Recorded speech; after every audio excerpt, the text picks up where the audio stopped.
મોરબીના રંગપર નજીક એલસીબીએ મોટો દરોડો પાડ્યો છે, જેમાં કોડીન કફ સિરપનો 90,000નો જથ્થો મળી આવ્યો છે। મોરબીના રંગપર નજીક ગઈકાલે એલસીબી ટીમે દરોડો પાડી નશાનો કાળો કારોબાર ઝડપી લઈ નશીલી કોડીન સિરપની 1.5 કરોડની કિંમતની 90,000થી વધુ બોટલ ઝડપી લીધી બાદ હજુ પણ ગણતરીના ચાલુ હોવાનું તેમજ ઝારખંડથી નશીલો પદાર્થ મંગાવ્યા હોવાનું બહાર આવતા હાલમાં નાર્કોટિક્સ એક્ટ મુજબ ગુનો નોંધવા તજવીજ શરૂ કરી છે। આજરોજ મોરબી પોલીસ અધિક્ષક રાહુલ ત્રિપાઠીએ પત્રકાર પરિષદ યોજી જેમાં માહિતી આપતા જણાવ્યું કે અનુસાર સૌરાષ્ટ્રભરમાં કોડીન કફ સિરપની નશાનો કાળો કારોબાર ચલાવવામાં આવી રહ્યો છે, જેની સામે મોરબી એલસીબીએ કડક કામે હાથ લીધું છે। એલસીબીની ટીમે આજે બાતમીના આધારે રંગપર નજીક આવેલ એક ગોડાઉનમાં દરોડો પાડ્યો, જ્યાં મોટા પ્રમાણમાં નશાકારક સિરપનો જથ્થો છુપાવીને રાખવામાં આવ્યો હતો। મોરબીના રંગપર નજીક ગઈકાલે એલસીબી ટીમે દરોડો પાડી નશાનો કાળો કારોબાર ઝડપી લઈ નશીલી કોડીન સિરપને 1.5 કરોડની કિંમતની 90,000થી વધુ બોટલ ઝડપી લીધી બાદ હજુ પણ ગણતરી ચાલુ હોવાની તેમજ ઝારખંડથી નશીલો પદાર્થ મંગાવ્યા હોવાનું બહાર આવતા હાલમાં નાર્કોટિક એક્ટ મુજબ ગુનો નોંધવા તજવીજ શરૂ કરી છે। હાલમાં પોલીસ દ્વારા નશાનો કાળો કારોબાર કરનાર તમામ વિરુદ્ધ નાર્કોટિક્સ એક્ટ મુજબ મોરબી તાલુકા પોલીસ મથકમાં ફરિયાદ નોંધવામાં આવી।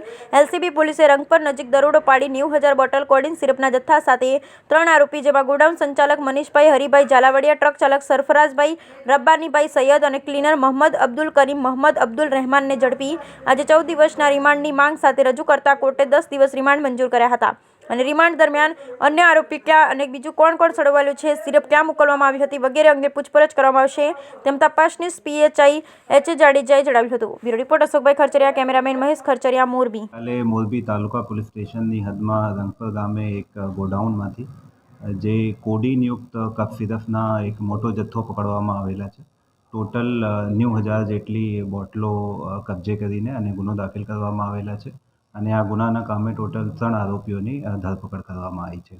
સાહેબ, આ કેવી રીતે અહીંયા સિરપ રાખવામાં આવ્યો હતો, ક્યાંથી લેવામાં હતા, કોણ કોણ આરોપીઓ છે, શું છે?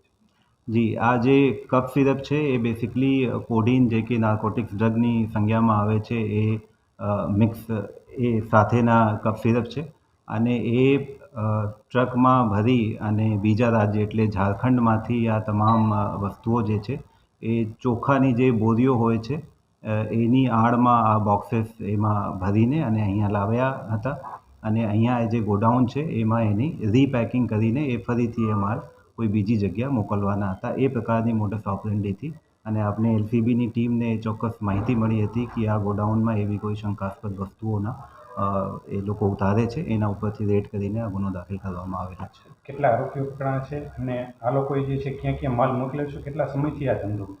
જી, ટોટલ 3 આરોપીઓની ધરપકડ કરવામાં આવેલી છે, જેમાં જે ટ્રકના ડ્રાઈવર અને ક્લીનર એ 2 છે અને સાથે સાથે જે એ ગોડાઉનના જે સંચાલન કરતા હતા એ પણ છે। સાથે સાથે 3 બીજા આરોપીઓની એમાં સંડોવણી અત્યારે પ્રાથમિક તપાસના અંતે ખુલવા પામેલી છે અને એ બાબતની તપાસ ચાલુ છે।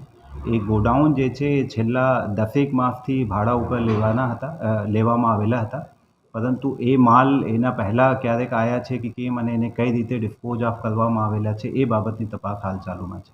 સાહેબ, આ કોડીન સિરપ છે એ અત્યારે તો માર્કેટમાં અમુક ઉપલબ્ધ નથી, બેન્ડ છે,